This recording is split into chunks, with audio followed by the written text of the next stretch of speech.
25 centimos. Year issue 1967 to 1974.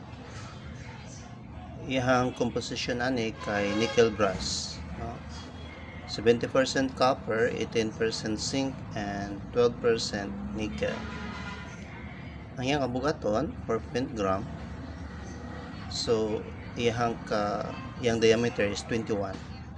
Thickness niya is 1.72. So ano iyang kwan.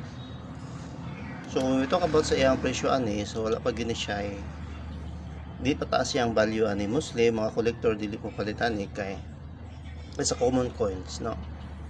Even though sa numista na siya pricing diha, pero most of the collector di gyud mamalitan kay sa common coins daghan pa siya mga Pilipino nga nakatago ani nga mga coins. Thank you.